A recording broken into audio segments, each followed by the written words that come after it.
Hello, and I am Christopher Balzano. And this is Morticia.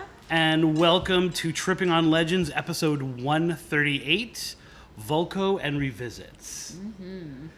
We've been away for a little bit. We're hoping to be able to actually get more content out there. So if you want to discover everything that's going on here, obviously the show itself, you can go to iTunes, you can go to Spotify, wherever you get your podcast for Tripping on Legends. You can also follow us at Facebook.com/Tripping on Legends for Facebook, and Spooky Tripping on I was about to say Twitter. Like, I've used Twitter in like the last 17 years.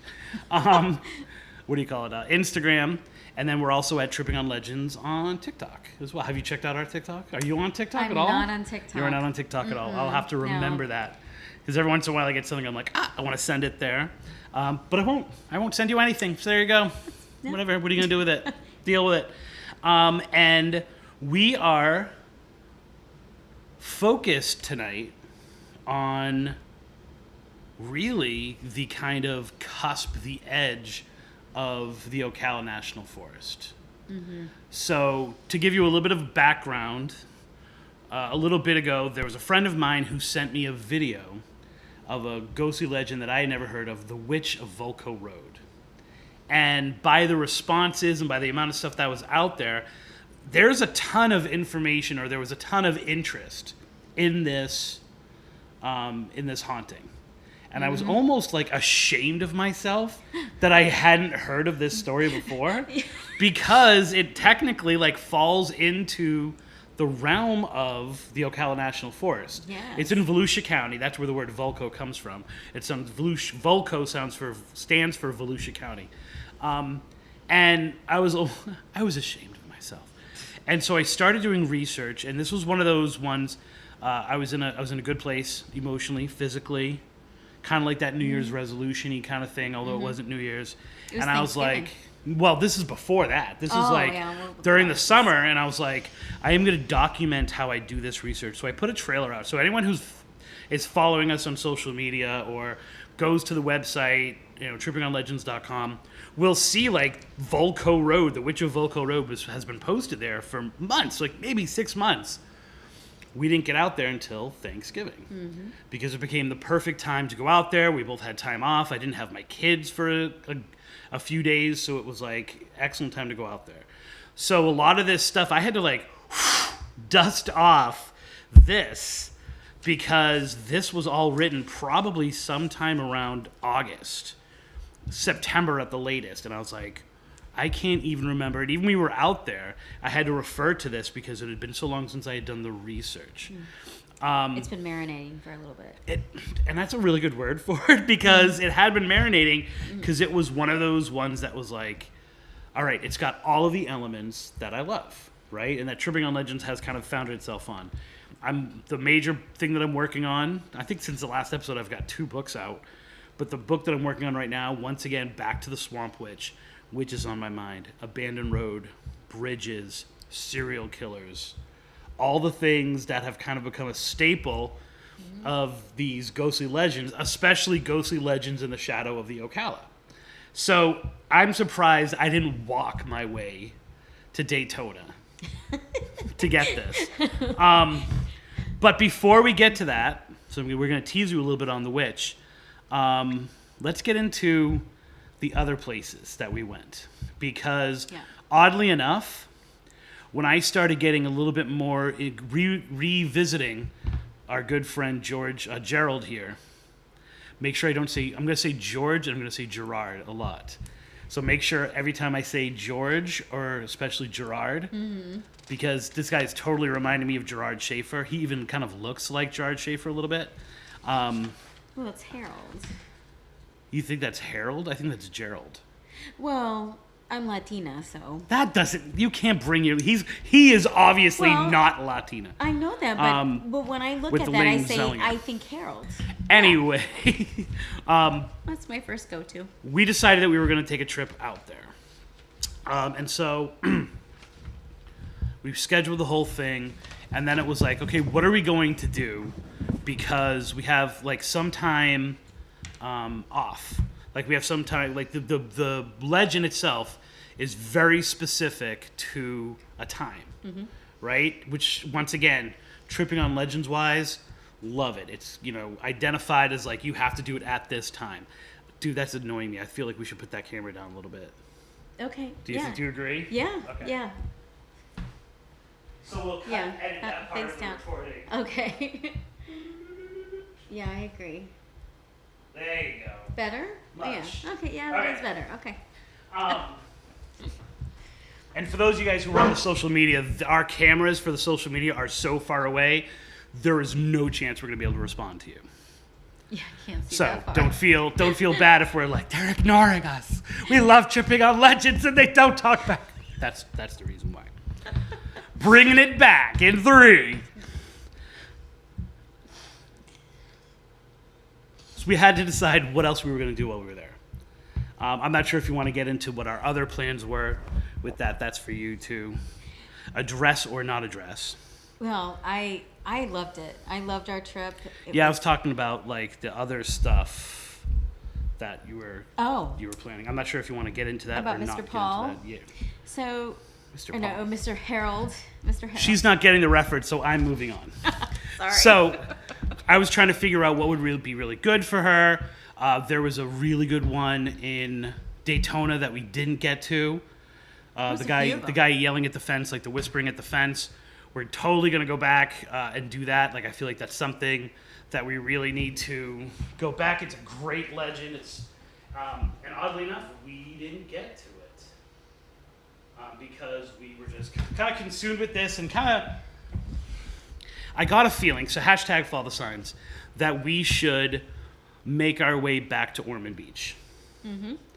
Mm-hmm. Well, in my defense, the reason why I could and not there's no defense. remember anything, he kept changing his mind every 5 minutes of what we were doing. So it was very difficult to keep up which legends we're running after. So yes, I was trying to give her the full virgin tripping on legends experience so that we could, and also there was a great deal of like what time we had for certain places. Yes. And so it was a lot of waiting around and then rushing to get to the place. Yes. But I decided that it would be really, I thought, and not just because I wanted the hot sauce.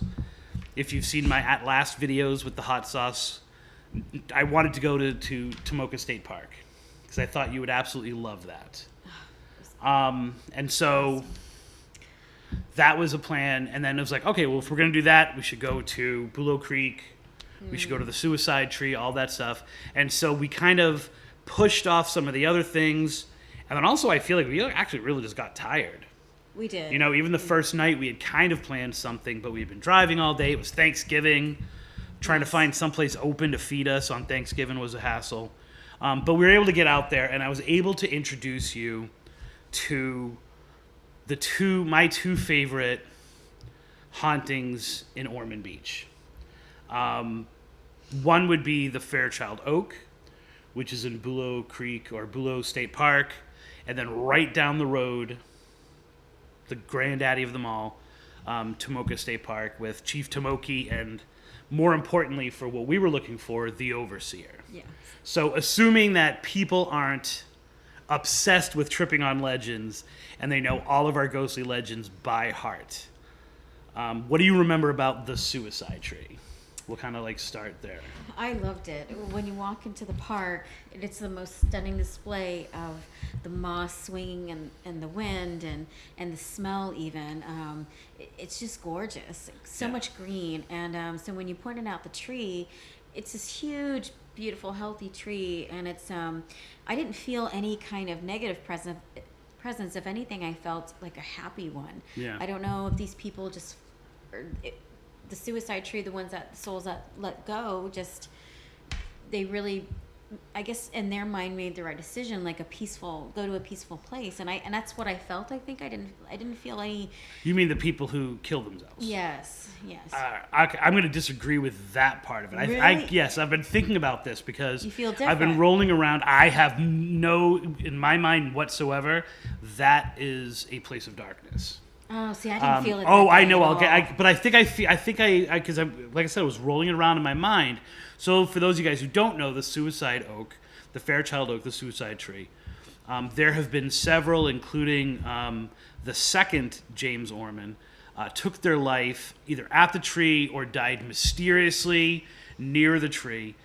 And for the last 200 years, people have gone to that location and been compelled to take their own lives. And so, rumored or confirmed, there have been multiple suicides under this tree.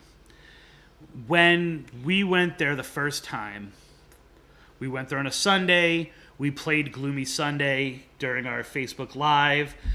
Double down. Like I said, always trying to double down on things. And what happened was, first of all, the Facebook Live went out for the entire duration of... Now, we were just talking about Deanna.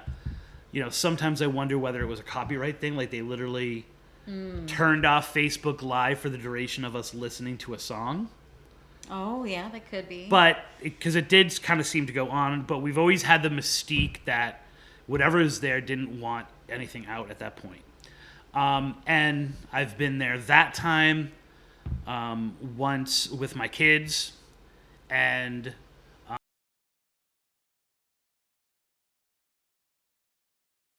there was, I went there with Natalie. There was more people than there was when we went. And this is not a shot at anybody, but the park itself was filled with Canadian, like a Canadian biker gang. I just remember very clearly they were from Canada, and they ripped, you know, all those signs you see that say don't be loud. They were ripping on the way to Tomoka. But I don't think there were bad people or anything like that. But that was there. The second time I went it was right after Hurricane Ian, and there was nobody there. Like my kids and I were there the whole time, and Devin actually had some pretty harrowing experiences. You can look at the episode, the Trip and Spooky Break, in terms of him feeling things and seeing things and hearing voices there and things like that. Oh no! Don't. If I pause dramatically, feel free to fill my dramatic pause with. Like I said, so when I have this dark feeling, especially in a dark place that's known for it, I get this heat over my body, this heat, and I start sweating profusely, and I shake. I didn't feel any of that when I was there. I felt utter peace. So, when we went, so this is where my shift of what's going on there happened. When we went, there were one big family. We thought they were we thought there were multiple families, and then they started to unite. We had this whole story about this family making. Right, we were making up things about them. But there were multiple families, even over the course of our time there, and they were jumping on the tree.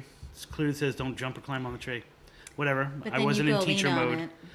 Leaning is totally different than jumping on the weekend you part. You were touching. Anyway, I started to think when I was going back to like what you had said, and you had even said something like, I feel like they had passed on. Whatever was here had passed on, you said, while we were there. I started to wonder if the Fairchild Oak is more of an intensifier, an amplifier of emotions that are present in the people who are there, and less a negative thing. Like, in other words, if you go with not necessarily like, I am going to take my life today, but if you go there and there's like a negative kind of vibe, it tends to amplify that. Yes. And if you're happier kind of thing, because those people were all happy. Yeah. Except for that one redhead. There was nobody there. So I feel like maybe instead of that idea of like you were tapping into and they had, found peace or their way through taking their own lives, I started to think like maybe it was more of it was amplifying the emotions that were there. Right? It could. It was almost like the tree is not darkness, but empathic or empath bark. We'll say it's because responding to the energy. Do you know what I'm saying? Right? Like, yeah, and I started to, so rather than, which is different than some of these other places that have these reputations for inspiring dread and evil thoughts and wanting to do things, that it was kind of like bouncing back what was going on. I didn't feel anything. Maybe that's because I've got no register for positive emotions whatsoever. I don't know, but it definitely, like, I didn't pick up anything spiritual or anything like that for the very first time I had been there. Okay. So, yeah. No, going off of what you said, I was thinking, wow, you know what? Like, a lot of these families were really having fun there and stuff like that. So they were. I didn't sense any negative vibes from any person that was there. Yeah. That was a beautiful day. Yeah, it was. It was a bit chilly. It was a bit chilly. Yeah. That was not the peak of the coldness of our trip, but that was definitely a cold day. Yeah, but everybody was super happy that day. Yeah. And I felt really at peace, my energy, because I had, taken a couple vitamins, I'll say, and then I was good. I was very relaxed. So then we go up the road, and I get my hot sauce. So we go to Tomoka. Does he get hot sauce? And I got, not only did I get 5 bottles of hot sauce, I got a candle that I'm still burning, which has an amazing smell to it, that's made from the trees at Tomoka State Park, which is in my top 5 in terms of like legend trips, in terms of evidence we've gotten there or anything like that. Not in my top 5, but in my top 5 of just places that we've legend tripped in Massachusetts, in Florida. This is always one of my favorite to go to. It's kind of like my comfort blanket. When we get there and we talk to the ranger on duty at the station, and we basically say to her, hey, we want to be here after dark. Yes. So you have to understand, if you don't know, Tomoka State Park is also a campground. And I'm not sure if you need a camping license, if you need an RV. You definitely can't do it. I definitely don't think you're supposed to be camping in a Hyundai Elantra. Well, right? We weren't parked in the area of the camping zone. Right, but I volunteered to pay the camping fee if they would just give us the code so we could get out at night, so that we could stay there after dark for 2 reasons. Give you the short kind of Tomoka and Chief Tomoki idea, and you're gonna, I don't know how much of this you previewed, but you're gonna find a lot of these names are gonna come up in the Volco Road story as well. So, idea is Chief Tomoki was a Timucuan chief, and from the heavens poured down the water of life that essentially gave the Timucua the power of life eternal, strength, all of these kind of really good things. Really good juice, good soup. Tomoki became corrupted and wanted to keep it for himself. And so he eventually stole the cup, got all the good soup for himself, refused to give it off, and then his wife led a revolution against him. And even though there were some Timucuan who were loyal to him, most of them stayed with her, and basically they wiped themselves out. And that's one of the reasons why they say the Timucuan are no longer in that area, that they kind of fall off the face of the map. Tomoki and his wife kill each other. She's able to find his weak spot, and she kills him, and they die in each other's arms. Moral of the story, don't fall in love. And the cup goes missing forever. And that's the Native American story of why, there are shadows that are seen all near the huge statue of Tomoki, but then also why going into Tomoka State Park, the Tomoka lights have been seen and reported for years. And so these are ghost lights that dance all around the entrance of the state park. My idea was, if we stay late, we can see the lights. We can see the lights. We can see the lights. The other part of the story is that those were active plantations, and there were a lot of deaths. So the very first time we went there, the ranger, when we got there, said, oh, are you here for... First of all, he said, are you here for the skunk ape? So then I was also thinking, all right, why don't we stay? Because the ranger, very first thing he said was, oh, yeah, we have people stay here after dark specifically to see the skunk ape. Mm-hmm. So I'm like, all right, maybe we'll get a little skunky action too. Then he also said, have you ever heard of the overseer? And the overseer was a man who was the overseer of the plantation. And we were actually able, post going there, to find his name, to find his death report in the newspapers, we were able to find all this information to back it up, and it's killing me I can't remember the name. But he was horrible, even as overseers go. And he was a drunkard. And so he would get drunk and he would beat the slaves for no reason whatsoever. And the story is that he was sailing, he was fishing right in the Halifax at the back end of what's now Tomoka State Park. And he became so drunk he fell out of the boat. And as he's struggling and yelling and all this stuff like that, all of the slaves lined up on the shores and just stood there and watched him die. There are other reports that they actually killed him and that the whole story is made up. But the fact of the matter is, documented historically, he did die of drowning in the Halifax. And all of the whispered rumors, even in the newspapers, was that he was drunk. He was probably too drunk and he fell out of the boat and couldn't get to shore and stuff like that. But the story says if you're on the Halifax and you look in, you can see all of the people lined up on the shore. But if you're in Tomoka State Park and you look out, you can see his boat, the ghostly image of his boat, sailing here, and sometimes even see him splashing in the water, screaming for help.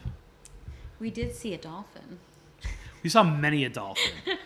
So the idea was, when we had gone to that park, we didn't go there at sundown. No. At sunset. No. So it was excellent. They were really cool about us. Skunk apes, Tomoka lights, and the overseer, all of which we had touched upon, but were never able to experience because we had never been there after dark. And the ranger said, and I think this is pretty much a direct quote, hey, if you don't get caught, you can stay here as long as you want. That's right. So yeah, we did. Papa was a rolling stone. We were moving around to make sure that, and every time we heard like a car pull up, we'd like check, see whether it was a ranger. Okay, it's not. If it was, like, hit the deck. So they totally were not interested in us. They could honestly have cared less. It was Black Friday technically, right? Yeah, and so they it were was. Like, so what were your impressions?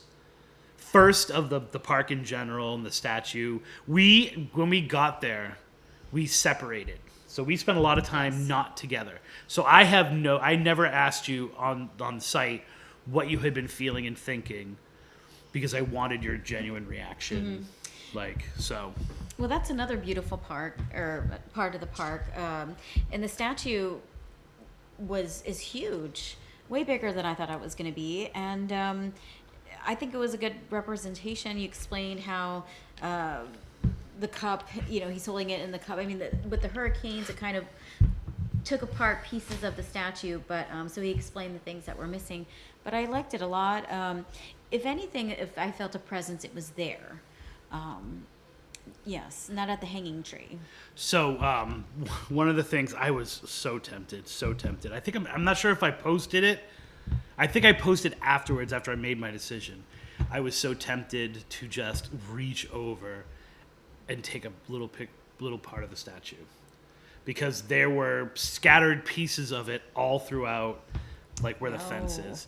But unlike the Devil's Tree, where they say if you take the bark, you're going to die within a week, this was, I felt like, who honors Tomoki more than me? Right? Like, I literally bought a candle so I could have my bedroom smell like Tomoki. But I was like, you know what? A, well, maybe you would. We shouldn't take things. B, I learned my lesson at the Devil's Tree to not take stuff. So I decided to not. So. Well, you're someone with good intentions, so. who knows if there's a curse of Tomoka. By the way, for those of you guys who have not followed us or listened to the episode, there's no such person as Tomoki. He was made up in the 1940s or 50s when they opened the park to be kind of like a mascot. So it would be the equivalent of me, like, you know, being scared of the rage of Pat the Pirate, you know, Pat the Patriot or something like that. I don't know do the Chiefs have like a mascot? Yes, it's like a mousy. And what's its name? I'm a bad Chiefs fan wow. right now. Okay, so I forgot. so you know, so there you go. But you got a very positive feeling there. Yeah. No. Yeah. Well, there I had warmer feelings. Like it wasn't not as healthy feeling as the hanging tree. Which is ironic considering that it was like 20 degrees when we were there. That you say warm feelings. Yeah, I felt more of a presence there. I think that was the coldest I've ever been in Florida. It was when we were in. It was freezing. We were in there. For the first time, I noticed that the entire arena. So there's the statue of Tomoki, and then there's kind of a, I don't know, kind of like an amphitheater, but not nearly that glorious, but more of just like an area but it was really that used to be where the spring was. And then kind of these, what would be almost like bleachers made of wood and stuff. Yeah. First of all, first time I didn't see a turtle there. They were probably too cold. But first time I've noticed being there that the entire area was surrounded by trees that as we've defined them on this show, were clearly witch trees or elf trees. Meaning they had that center part cut out, and they were all around. And we didn't start noticing those until like year 3 of Tripping on Legends, well past after we had been to Tomoka State Park. But I had been back there with my kids. But I guess my vision might have been different. I might have been looking at different things. But for the first time, because I was alone and walking, I noticed there are a crazy amount of witch trees all around this place. Why are you laughing? No, I felt such good peace at both places, but just more presence there. So those witch trees aren't, let's take out the connotation of witch trees and think of it more as just, because I mean, in Philippe Park, for example, in Safety Harbor, there's no stories of witches. I mean, I guess technically the shaman is a witch. It more means gateways, which is why I threw the fairy part in there as well. So gateways between the world of the living, the world of the dead.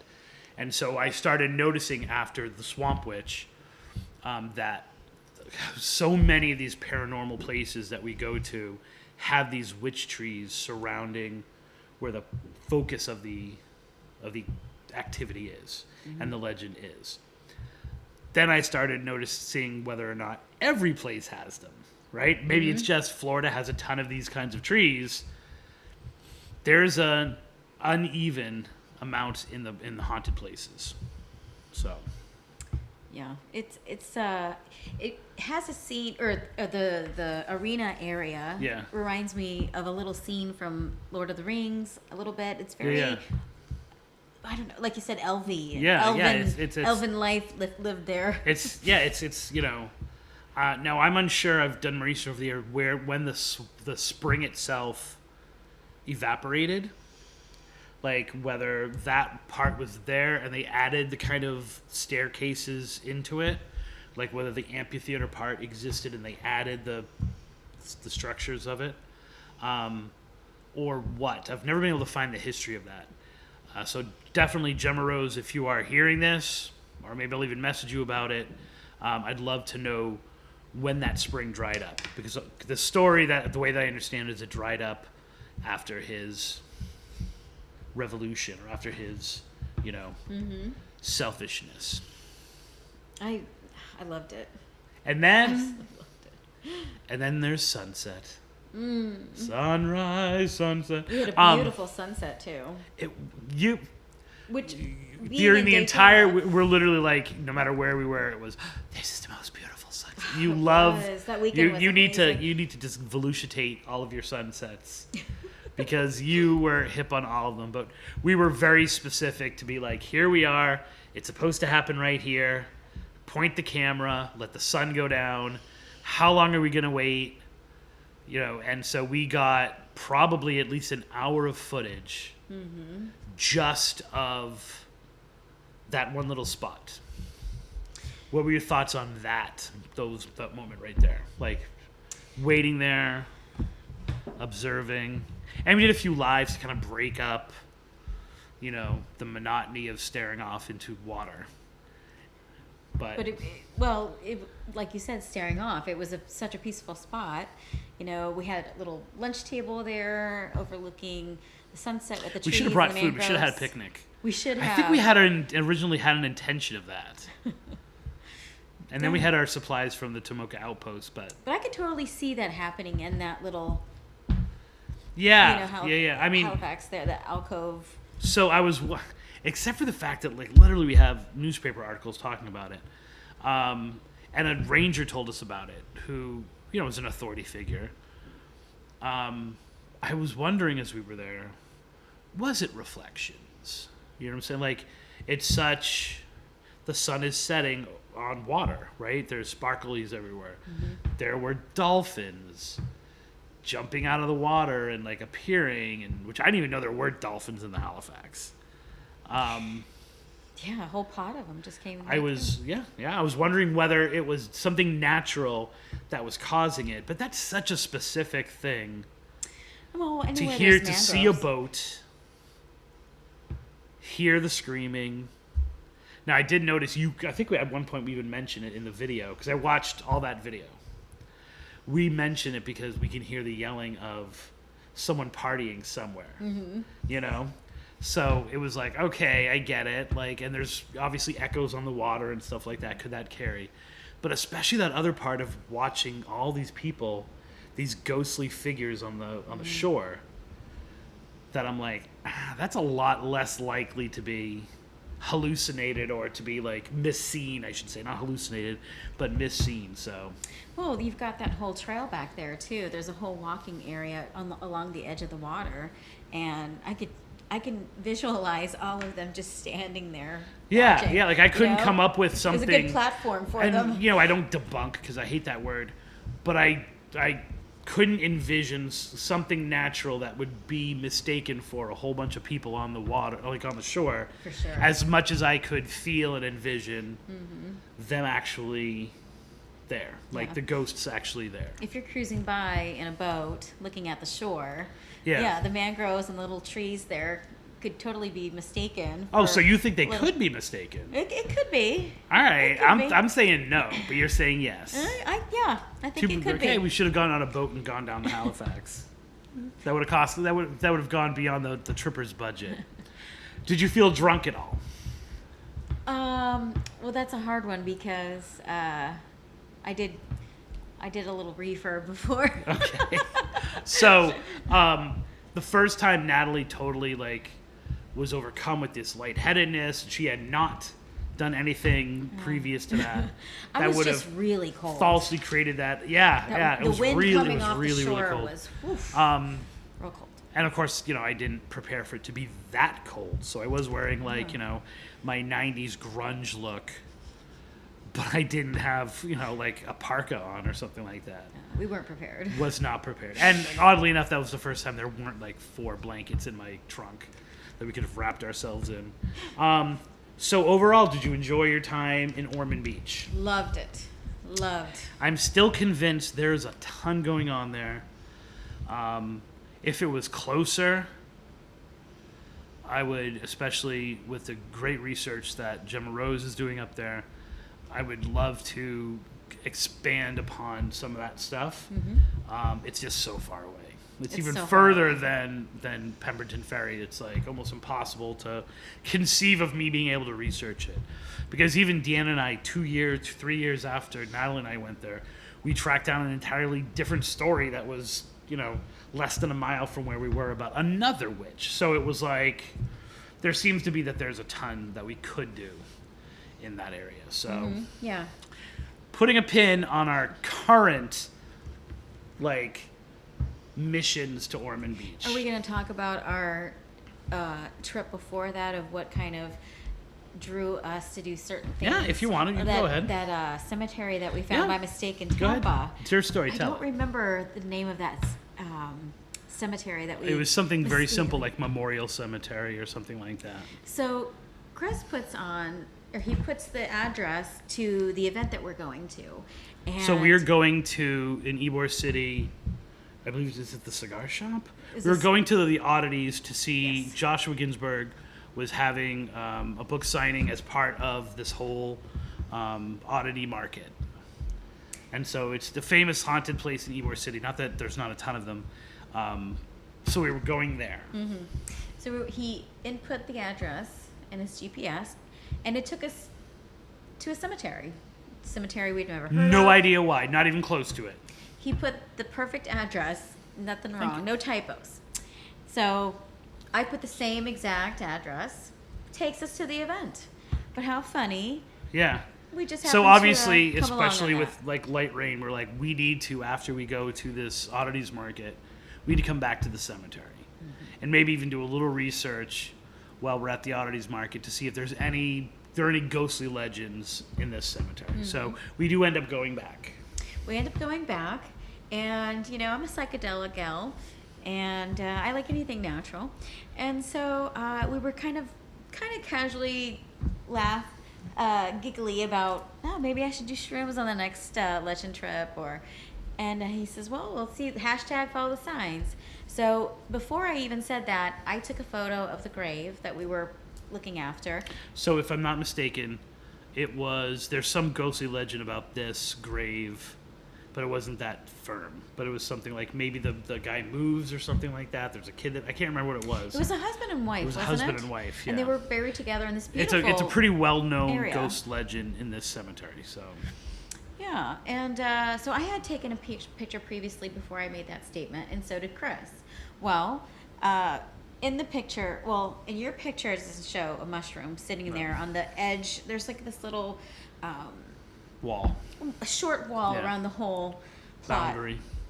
And so I take a photo. There's a shroom there, but after giggling about that, I sit down on the little wall, and there's a little mushroom sitting there. Yeah, I mean, it was just sitting there.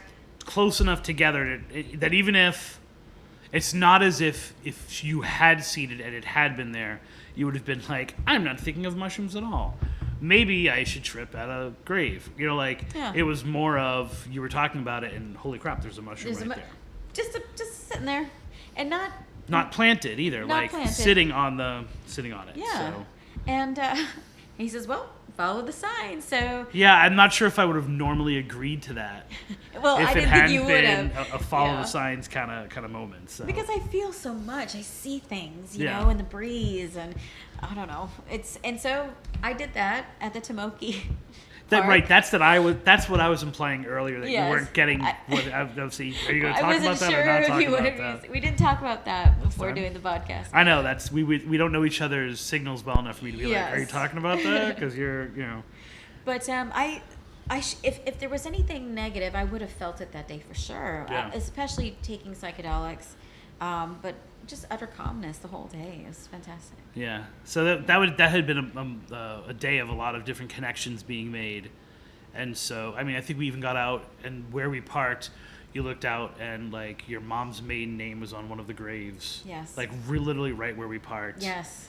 And stuff like that. So it was one of those moments that was like, all right, well, we spent some time there. We'll try that. Yeah. Yeah, we spent some good time. But before we did any of that, on Black Friday, was it technically Thanksgiving? It was Thanksgiving. It was Thanksgiving. That's right. We did it on, right? It wasn't Friday. Well, the next day when we were at Ormond Beach was Black Friday. Yes. But on Thanksgiving, while you were all eating turkey, we were searching, dramatic pause, for the Witch of Volco Road.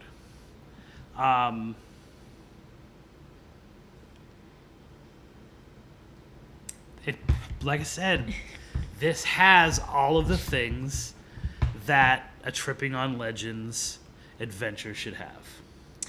Let me get to the story first. How about we start with that? So the story goes, and this is what was sent to me in the video, that there's a stretch of road in Edgewater, Florida, where a witch is said to walk the road.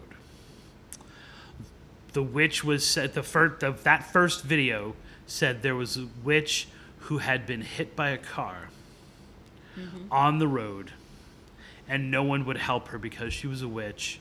And so now she seeks vengeance upon those who drive down the road because no one would help her. Then it said, this same video, that stretch of road has been the site of numerous car accidents and even was the killing ground of one of Florida's most notorious serial killers.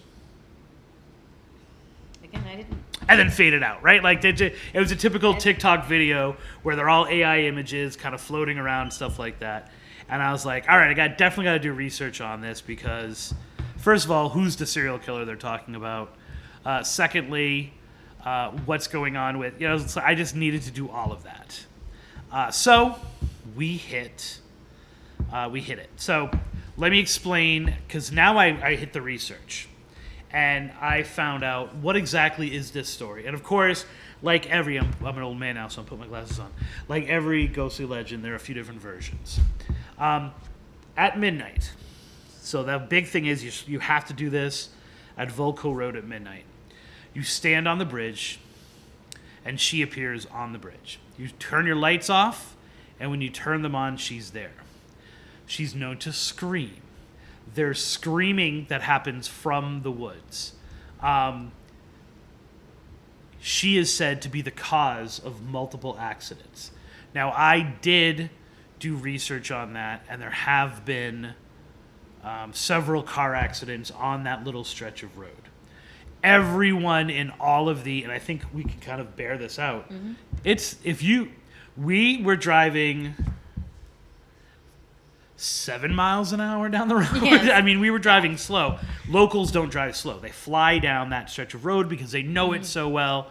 And so it's a natural place for accidents to happen. And there really is 2 lanes, and at some point it's like 1.7 lanes. And I could see how a lot of animals would be crossing. Crossing, things like that. And there's no shoulder or anything like that. No. So if you slip off the road a little bit, you're either going to overcompensate and go off the road, or you're going to go off the road where you are. Because there's water on the edges too. Because there's mangroves and there's the cypress trees all along there. So as I looked, also there have been a ton of orbs that are seen in the woods, that are seen on the road. Dark figures. They were very clear to say that dark figures. So in addition to the witch, there are these other dark figures who are walking up and down the roads, chanting, right? All kind of good, evil stuff. As I started to research a little more, the dominant theory or the dominant story was that this was a woman who was a Satanist. So rather than being a witch in what we've come to know as like a witch kind of situation, it's a Satanist who crashed her car there, actually. So she wasn't hit by a car. She crashed her car. Other people say that the community got tired of her and her Satanist ways, and they dragged her out there and killed her on the road. Both of those stories, however, talk about the fact that her followers who lived right down the road, like she lived down the road, they lived down the road, her followers went to the site and all took their own lives. And those are the dark figures, the hooded dark figures that you see and the chants that you hear are all her people not wanting to live without her. And that she was like the magnet of their thing. Whole bunch of people. I mean, there were a ton of posts about this stuff. I took the best ones. I could see how, again, with all the images, it's a slender road. Yes, so. We'll get to like when we actually got there how a lot of this stuff, 2013, scratching on the car that actually left a mark. That kind of idea was repeated time and time and time again. Something big and dark on the bridge.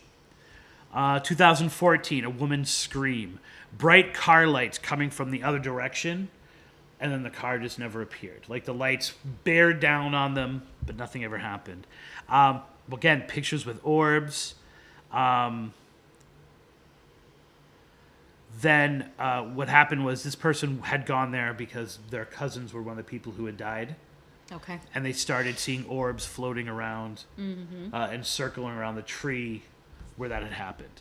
Again, female screaming, pounding on the hood of the car. They started getting weird voices on their phones, like they were trying to call out.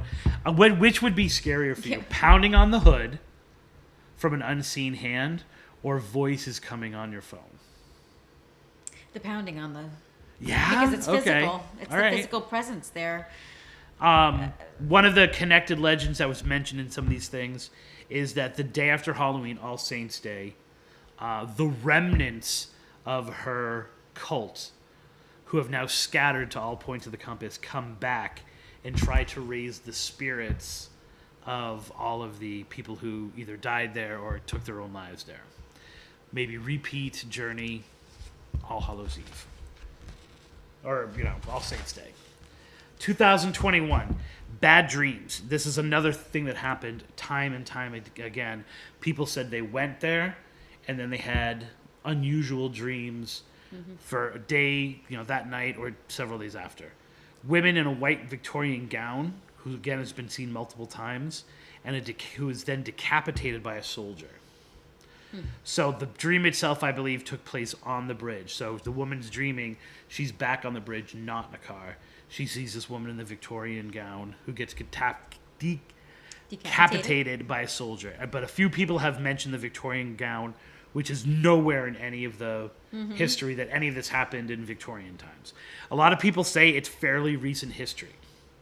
Yeah. Right? Because you were asking me earlier, well, when did this take place? Like, when is this woman supposed to take place? In the comments, people say, oh, I remember her, or I remember the house before they burnt it down. They can't give a or, time yeah, period. the woman was, so they make it see, or my mom used to talk about how the house was right there. So it seems as if that it's supposed to be fairly recent history, as in like 40, 50 years, but no one is able to give anything specific. People getting sick afterwards, people being touched, people grabbing onto their legs, stuff like that, being pushed off the road, blacking out while you were there, bruises, and a lot of people got sick afterwards and felt that that was somehow connected to them being on the road. So very much like Vale Cemetery in Wilton, this idea that just going to the cemetery causes death and or sickness. Or sickness and or death, I should say. Gravel crunching. Vacuums of space. Temperatures in the car dropping. Screams. The thing that came up time and time again was handprints on the car. So we did a very clear check afterwards on every surface of the car. That Elantra got, more action that night than I have in a while. And so there you go. Screams. Feeling like they're being watched. Feels like, and this is something that, again, time and time again, driving down the road, not even at midnight, as if you have no control over your car. As if something is pulling the car off the road, wants you to go off the road, or your car stops completely. You lose control of it. Like, you lose the ability to control it. It stops, and it starts to go off the road. We never did drive down that street at the speed limit.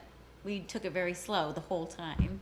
Maybe we kind of forgot to pick it up a little bit, at least once, to see. We never thought about that. So if a legend trip says they lose control of their car and fly off the road, that's the part of the legend trip I'm not going to do. Well, I would much rather stand there and have the witch bang on my car and talk to me on the phone than to go off the road. But we were going in like the middle 7 miles an hour. Right. Well, we were going faster than that, I think. Well, because the by the time animals night and came. But everything. I think that I'm not sure if the speed of the car, because most of the stories are about being stopped on the bridge and doing the invocation, if you will. Well, so if you want to, feel free to go up by yourself and drive as fast as you want up and down that road. Safety first. People coming down, the handprints.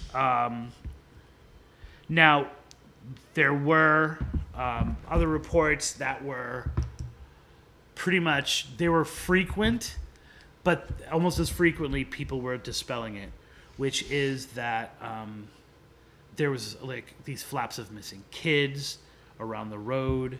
Like every 10 years, these kids would start go missing, and 5 or 6 of them, like enough to make national news. And people like, that kind of stuff never happened.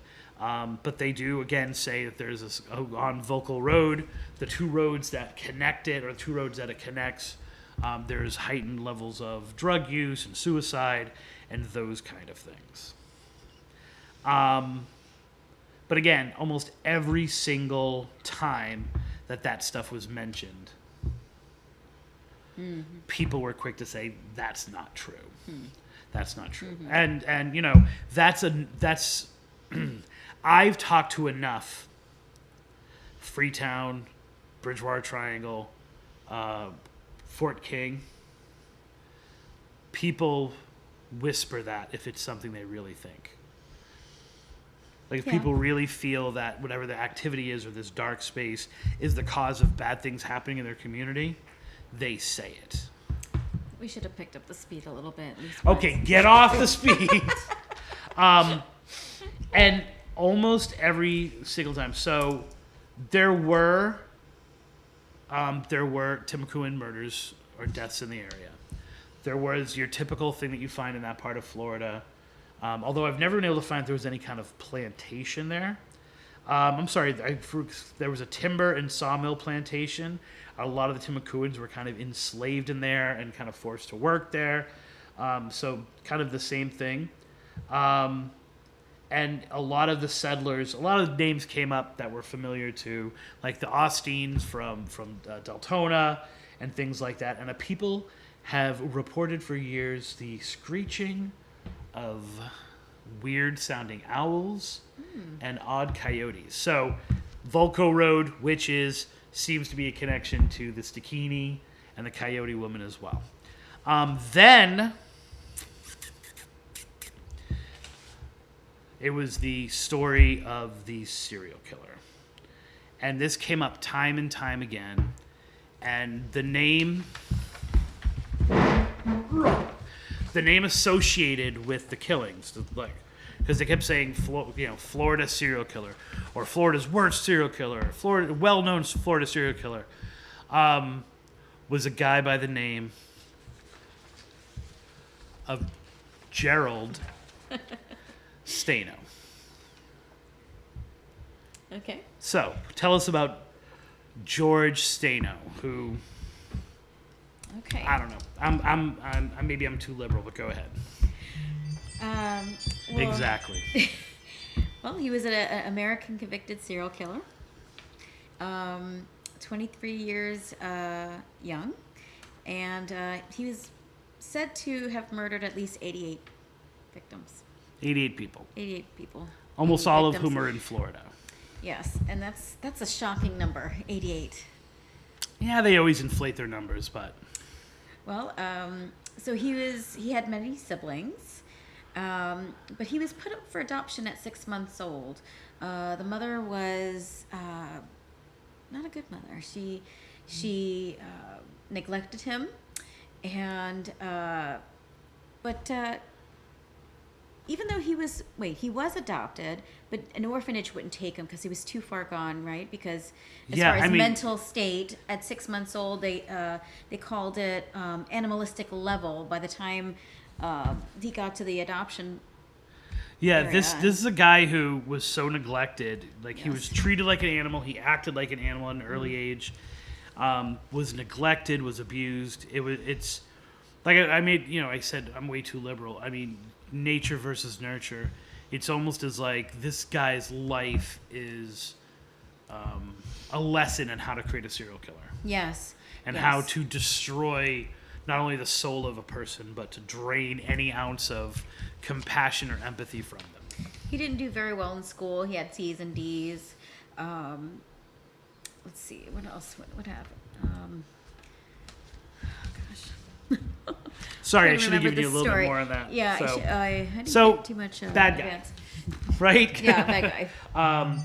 So he kind of, you might as well, silence that completely if you have the ability to do that. So he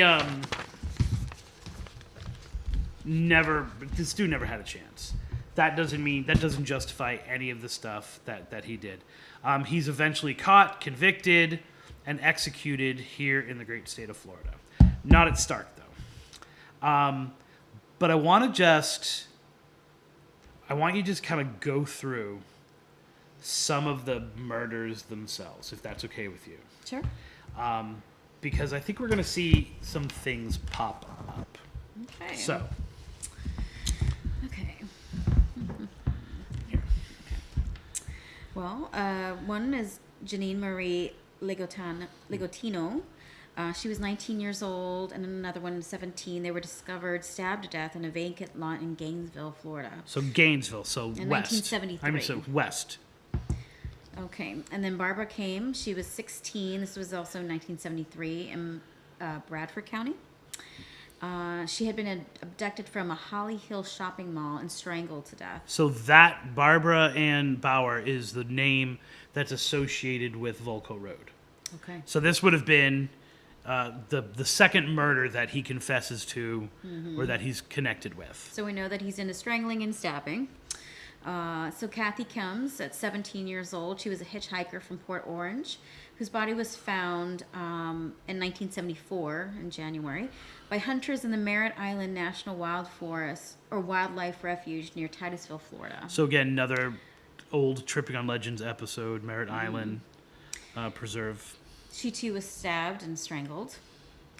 And also in 1974, a woman's decomposed body was found lying face down on an embankment about 50 feet behind the Interstate Mall in Alamonte, Florida.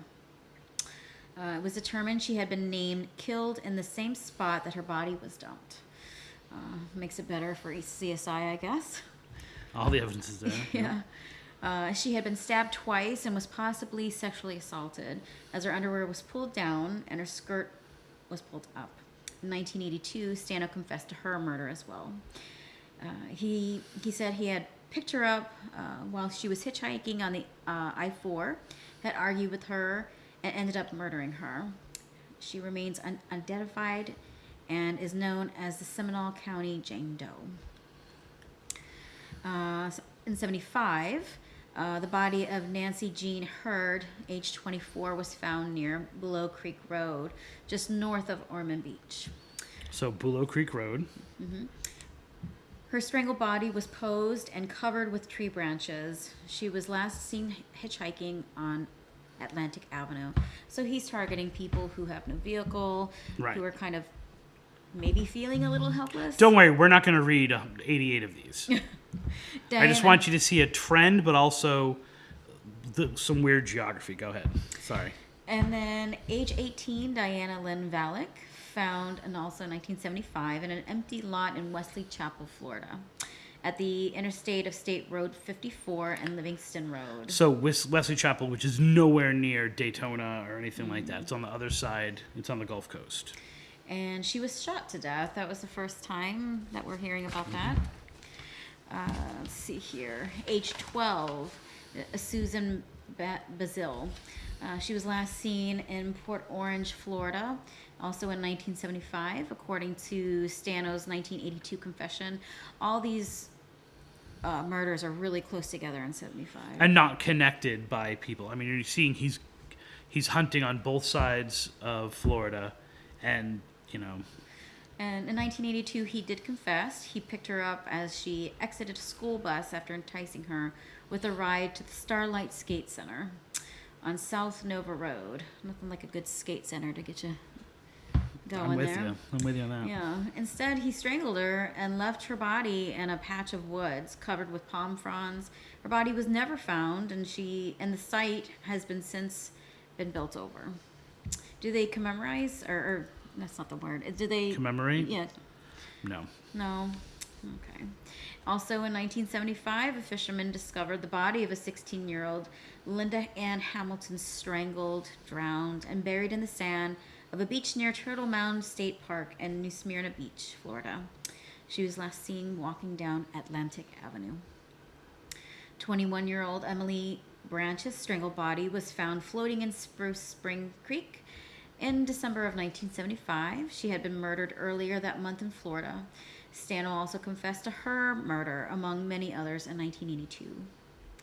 24, Susan Bickrest was an aspiring cosmetologist who had just moved to Daytona Beach from Ohio and was kidnapped by Stano from her place of work and also in 1975. Her case... This one's crazy. Her case came to media attention again in 2020, just 6 years ago, as French true crime writer Stéphane Beghel confessed that his supported late wife was fictional, and her supposed murder was in fact an invention drawn from the murder of Bickrest in order to advance his career as a serial killer expert. Beautiful. So I'm just going to stop you there just because I think that cross-section... By the way, did you notice that he confessed to the crime of a person who didn't exist? Yeah. Okay, so he confessed to a crime to a guy who's like a French writer who basically said he invented his missing wife. He's all over the place. Yeah. He's bouncing. Time and time and time again, he's connected the Bauer murder with Volco Road. There is no evidence whatsoever that he had any connection to Volco Road whatsoever. Even though his name is the name that's said time and time and time again, and Barbara Bauer's name is said her nickname was Barbie, time and time again. She was at a shopping mall in Holly Hill, and her car breaks down. There are different reports. Some people say she got into a van with a whole bunch of people. Some people just say his brown Duster. And she's found towards the water. So probably about a half hour north, and then on the near, not in the water, but like on the water.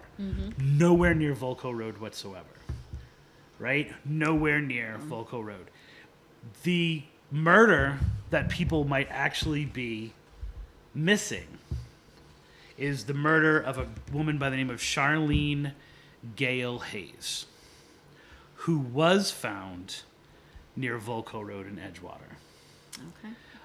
Her murder was in, I believe, the early 90s, right? 1992. The man who pretty much everybody believes did this was a guy by the name of Charles Philip Schwab. You ever notice they always make it so that everyone sounds like a serial killer? Yes. Who was 37. So she was 19, he was 37. All for everything that I've read about this guy, not a great person. But the crazy thing is, everyone feels that he did it. There were different witnesses. He'd been doing all this other stuff. Never convicted. Like, it seems as if it's an open and shut case. It never went to trial. I've been not able to find what happened after that to him. Schwab pretty much just disappears from the public eye. But that murder and that kind of paradox of it being an unsolved crime that everyone in the community is pretty sure they know who it does, hovers over the road. It is the ultimate example of ghostly legends being formed by clickbait. Well said. Do you know what I'm saying? Stated, yeah. Like the idea that, and of course you've seen this kind of thing happen in various degrees before the internet, but the idea that James Philip Schwab is nowhere near sexy enough to keep the legend going. So it's not as if, I mean, if you hear Stano's story, it's so well documented. The pain he endured, the pain that he then inflicted, that evil and darkness can easily attach themselves to sure. that kind of out of central casting bad guy. I mean, and What the hell do we know about James Philip Schwab? And does a serial killer, Right? well, they usually keep track of their kills, but at that point, you know, you get to this. Yeah, I just think, you know, Delusional. he's a much better villain and a much better name to attach to the case. You know, we ran into this, for example, in Shiloh Cemetery in Sanford, the idea that, you know, there was a woman and she was a victim of a killer, and supposedly it was a serial killer, and there were similar murders that were being covered up. But then there was a serial killer who had been in Florida, who was convicted of murders and was serving time in Connecticut, but was in the area at the time. It's got to be him. It's so much better if it's him, because then there's this legacy of badness and this legacy of evil that's attached to it that makes the legend stronger. Thoughts when we went to Volco Road? There were two really crazy things when we scouted it. Okay. I'm trying to remember those two. The first 'cause I was... wasn't spooked at all. The first was... I was more spooked during the day, oddly enough, than I was at night. Interesting. We went there because I wanted to... I mean, bridge in the middle of nowhere, Volco Road, I wanted us to have a clear understanding of all of the geography. So before we were allowed to have Thanksgiving dinner, I was like, we're going to find this place, and we're going to look at it, we're going to check it out, we're going to know as much as we can about it, and then we can eat. We're driving down, and we're debating which of the two bridges is the bridge. Now, it's not a long stretch of road, but one of the descriptions had talked about the turning off and near the turn off to the other road. So we're like, okay. Going back and forth, we're going from bridge to bridge. Almost in my mind, I'm looking for something to tell me which bridge it is. And all of a sudden, there was a bird about the size of you. Blackbird crow? Raven? No. It was a turkey. It was a turkey hawk. A turkey hawk. This big, like, huge. Not say that you're huge, but you get what I'm saying. You're huge for a turkey hawk, right? Just perched. Like he's perched on the bust of Pallas. You know, like he's right there staring at me as I'm driving like 7 miles an hour down the road. But still, he's looking at... I'm like, this has got to be it. Right? That was my sign. We get out and we're kind of scouting the area. And this is how I'm going to describe it. You can describe it how you want. It's one of two things. It sounds like either a dead body dropping from 20 feet up. Yeah. Or a tree branch falling from 50 feet up. Like, it's just like you almost hear the wind of a fall and then a boom. Yeah. And then there was nothing. Like, no birds didn't fly away from the area. Things didn't rush to where, and we never were able to find what exactly had fallen. That was the only sound. It was the only sound, and it was so clear and violent and a hit. Just leaves in the wind, but that's it. I mean, that's it was probably was a branch that fell, right? It just happened to fall right in the moment we were there. But for me, it reinforced this is where we need to be. Yeah. Yeah. For you, you felt comfortable. I felt after that. And then this is how popular the story is. We were posting stuff about it, and just people who are followers of Tripping on Legends were like, "Yep, that was the bridge that you were at." Like enough people had actually been there that they had heard about it or heard descriptions of that. You're at the right bridge. But then we went back there at night. And your thoughts at night? I wasn't spooked at all. At all. I was so relaxed. I'm not sure I would say relaxed because I'm uber aware of everything. So I'm never. I am too. I'm never relaxed. Don't get me wrong. I am very aware of my surroundings. Tightness, but definitely not felt threatened. I felt more threatened by the truck that was following us, down a straight road. As if there's a way to not follow someone just by being on the road. Because he was slowing down. I was convinced in my mind. And then he was speeding up and then slowing down and speeding up. But I was convinced in my mind that he was at least monitoring what we were doing. Like, not that he was nefarious, but he thought we were nefarious. Yes. And he was tracking us to be like, what are they doing here? What are they doing here? Are they dropping a body? Are they witches? Are they serial killers? But nothing at night. No, I felt completely calm. Every time the bushes moved, I didn't get nervous. But again, I spend a lot of time in nature at all times of the day and night. So, things don't scare me easily. But I wanted to feel a little bit of her presence. Yeah. But no, I didn't. Yeah, and I don't like nature. If anything, girl power, I felt. I don't like nature. I'm very comfortable in it, but I don't like it, and I don't embrace it, and I don't find beauty in bark. See, with me, with the wrestling, I would have been like, let's So go I'm see like, what it was. Yeah, so, I mean, well, at one point you were like, let's go in the darkness off into the swamp. And I'm like, again, just like the driving thing, I'm like, that's perfectly fine, except for, didn't we think we saw a bear here or heard something about that? Like, why would I go off into the swamp at night into that? So, and I'm comfortable doing that during the day or something like that or whatever. We weren't prepared anyway. But it was like, right, nor did we, and it was also really cold. But in terms of like, I am not overwhelmed by the beauty of nature when I'm in it.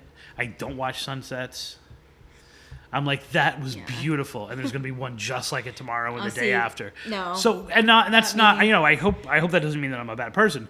But I'm saying is like that's not what moves my soul, right? Story moves my soul and stuff like that. And for me, I'm not overwhelmed by the beauty of the nature of the moment. I'm like tracking things.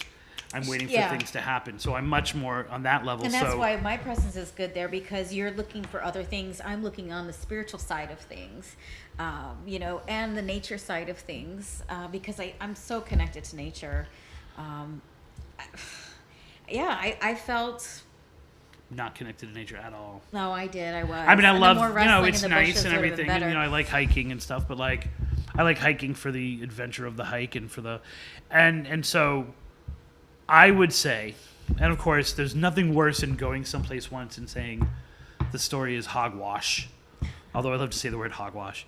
I'd like to go back there again. I would go back there again. Yes. Yes. But it seems just like this is the perfect place for there to be stories. And Tripping on Legends is about the journey and not evidence and not proving that a legend doesn't exist. You can't prove a legend doesn't exist. I think I can understand, given so much of this, the elements of the seeds and the watering and the planting of the legend. For sure.